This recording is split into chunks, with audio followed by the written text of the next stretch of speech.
Assalamualaikum warahmatullahi wabarakatuh. Perkenalkan, saya Syifa Wayu Azira dari kelas 12 MIPA 5 nomor absen 31. Di sini saya ingin mengajak teman-teman semua untuk belajar mengenai masa transisi tahun 1966 sampai 1967. Let's go.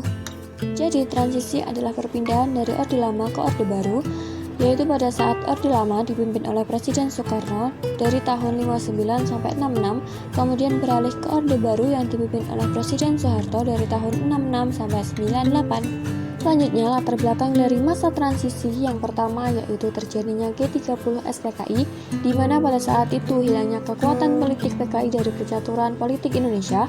Yang kedua, inflasi mencapai 600%, yaitu perekonomian pada saat itu yang semakin memburuk.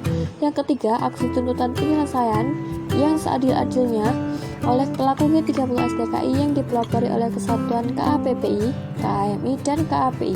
Yang keempat, ada Front Pancasila, sebuah kesatuan massa aksi yang melakukan unjuk rasa terhadap pemerintahan Orde Lama. Ada 3 kejadian yang terjadi pada masa transisi.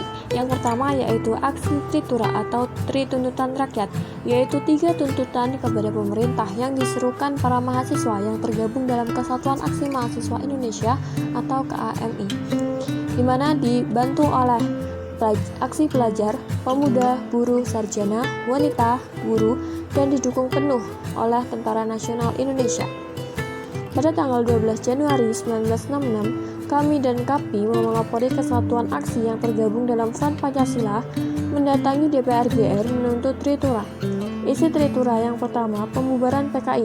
Yang kedua, pembersihan kabinet dari unsur-unsur G30 SPKI. Yang ketiga, penurunan harga perbaikan ekonomi. Pada 15 Januari 1966, diadakan sidang paripurna kabinet di Korat di Istana Bogor yang dihadiri oleh para wakil mahasiswa. Tuntutan mengenai perombakan kabinet dikabulkan.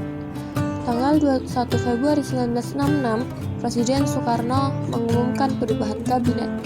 Perubahan kabinet tersebut tidak memuaskan hati rakyat karena banyak tokoh G30 SPKI berada dalam kabinet 100 menteri tersebut. Saat pelantikan kabinet pada 24 Februari 1966, para mahasiswa, pelajar, dan pemuda memenuhi jalan menuju Istana Merdeka.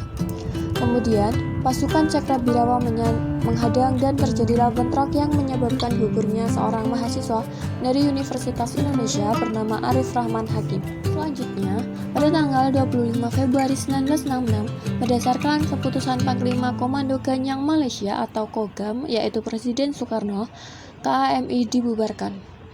Mahasiswa Bandung mengeluarkan ikrar keadilan dan kebenaran yang memprotes pembubaran KAMI dan mengajak rakyat untuk meneruskan perjuangan. Front Pancasila juga meminta kepada pemerintah agar meninjau kembali pembubaran KAMI. Pada tanggal 8 Maret 1966, para pelajar dan mahasiswa yang melakukan demonstrasi menyerbu dan mengobrak-abrik gedung Departemen Luar Negeri. Selain itu, mereka juga membakar kantor berita Republik Rakyat Cina atau Xinhua. Karena aksi tersebut membuat Presiden Soekarno marah dan mengeluarkan perintah harian. Kejadian yang kedua adalah Surat Perintah 11 Maret atau Super Semar. Pada tanggal 11 Maret 1966 digelar sidang paripurna yang agendanya adalah merumuskan langkah-langkah keluar dari krisis ekonomi, sosial, dan politik. Sedangkan keadaan di luar terjadi para demonstran yang tetap menuntut untuk membubarkan PKI.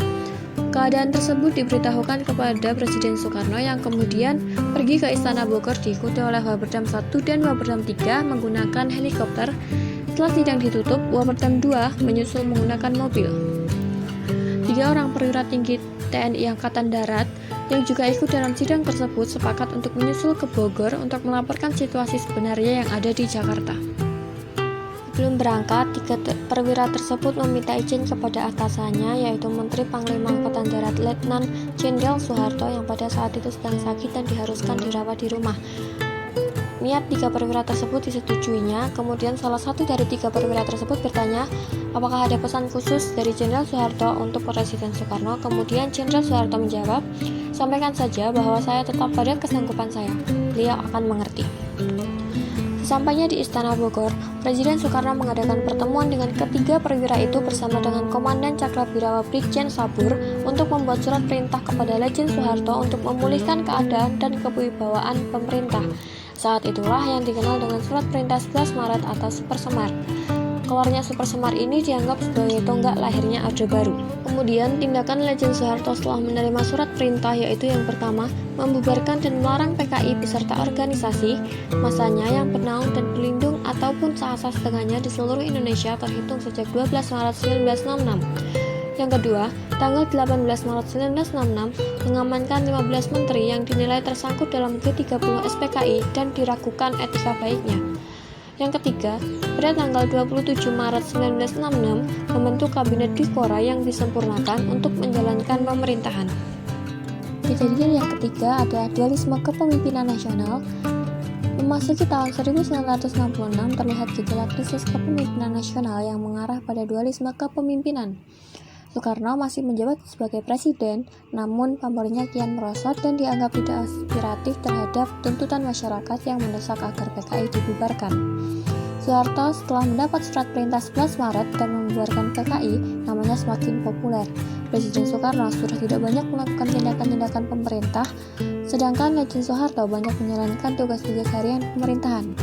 Kondisi ini berakibat pada munculnya dualisme kepemimpinan nasional, yaitu Soekarno sebagai pemimpin pemerintahan dan Soeharto sebagai pelaksana pemerintah.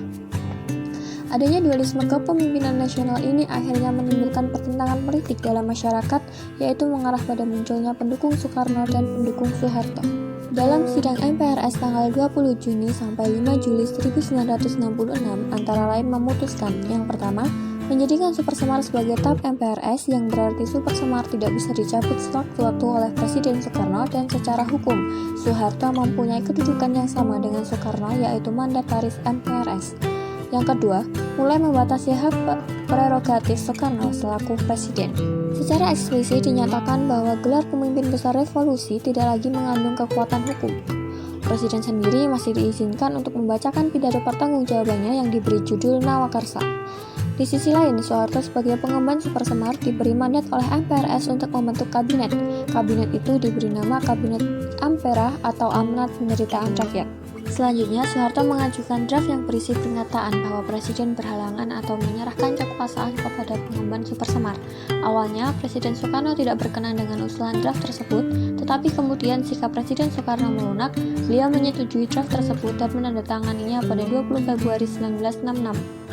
Pada tanggal 12 Maret 1998, Soeharto dilantik menjadi pejabat Presiden Republik Indonesia oleh Ketua MPRS, Jenderal Abdul Haris Nasution. Kemudian, pada tanggal 27 Maret 1968 dalam sidang umum 5 MPRS, Soeharto dilantik menjadi Presiden Republik Indonesia berdasarkan ketetapan MPRS nomor 44 MPRS tahun 1968. Pengukuhan Presiden Soeharto menandai berakhirnya dualisme kepemimpinan nasional dan dimulainya pemerintahan Orde Baru. Sekian yang dapat kita pelajari, kurang lebihnya saya mohon maaf. Wassalamualaikum warahmatullahi wabarakatuh.